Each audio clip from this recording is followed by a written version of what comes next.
Today we cover stories of people who went to extreme lengths to take justice into their own hands. In 1812, 12-year-old John Brown delivered a herd of cattle over 100 miles to a U.S. Marshal's home. The Marshal invited him to stay, and inside, John met a boy his age in ragged clothing. They played together. The boy was kind and smart. At dinner, this boy served them while the Marshal praised John like a son. But as the guests left, a dark scowl emerged on the Marshal's face. He berated the boy for minor mistakes, grabbed an iron shovel, and began viciously beating him. John watched helplessly as the shovel rang against his friend's skull and blood poured.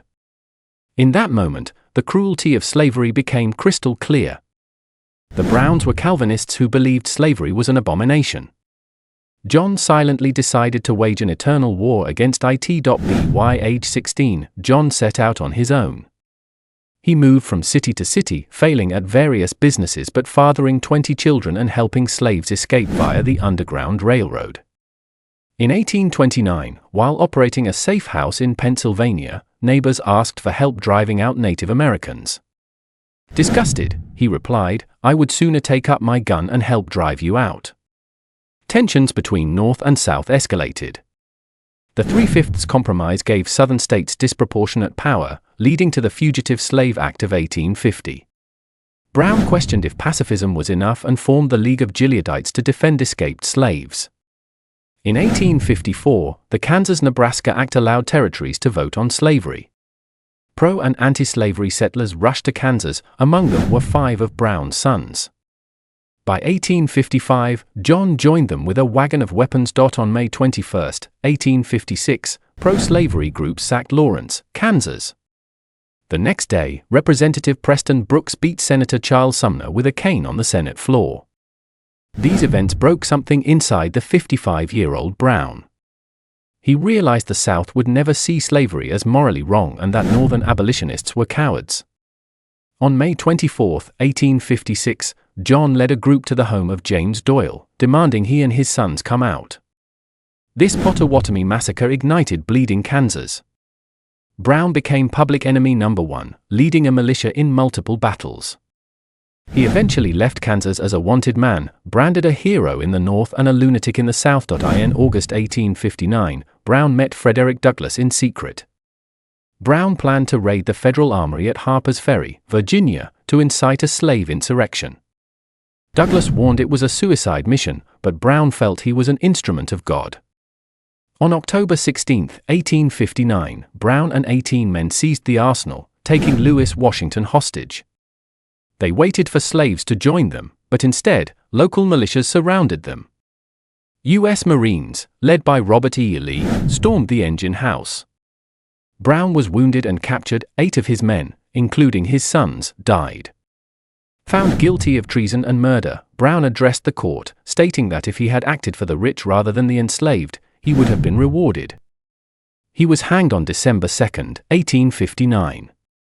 On his way to the gallows, he left a note, "I, John Brown, am now quite certain that the crimes of this guilty land will never be purged away, but with blood."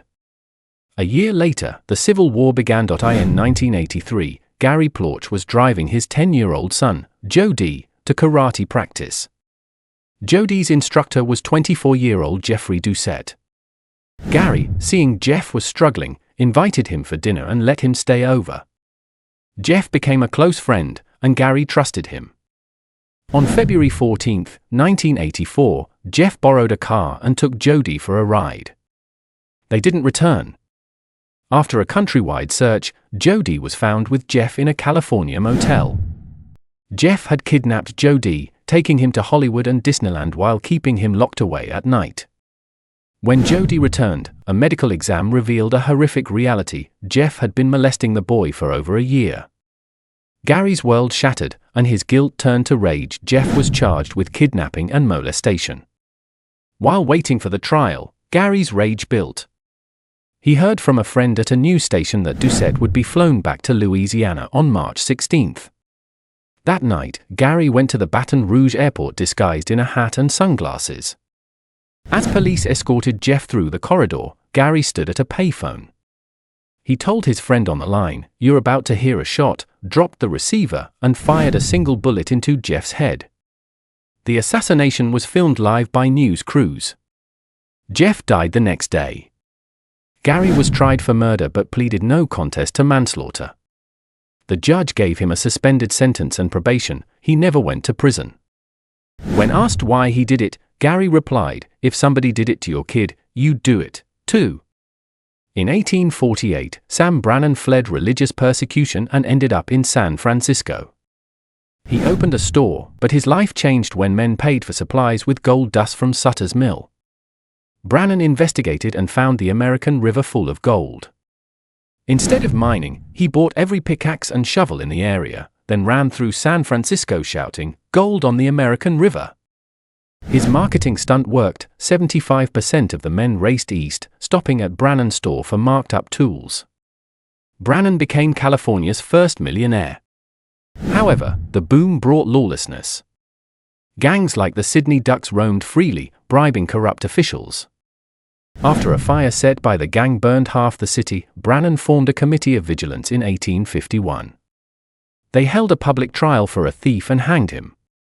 Within weeks, the committee grew to 700 members, executing for men and deporting others until crime dropped. By 1855, San Francisco was worse, but the criminals were now corrupt elites in power. Over 480 people were murdered in a year. James King of William started a newspaper to call out the corruption. He exposed city supervisor James Casey as a former convict. On May 14, 1856, Casey shot King in the chest on the street. King died days later. In response, 3,500 armed vigilantes dragged Casey and another murderer, Charles Cora, out of jail and hanged them. The Second Committee of Vigilance was born. They stormed government buildings, found rigged ballot boxes, and forced corrupt officials to resign. When the federal government sent William Tecumseh Sherman to stop them, he resigned because the local militia supported the vigilantes. The committee installed their own People's Party, which managed the city until 1867. As for Sam Brannan, he was excommunicated by his church for his vigilantism and eventually lost his fortune in a divorce. He could have really used a prenup. Thanks for watching.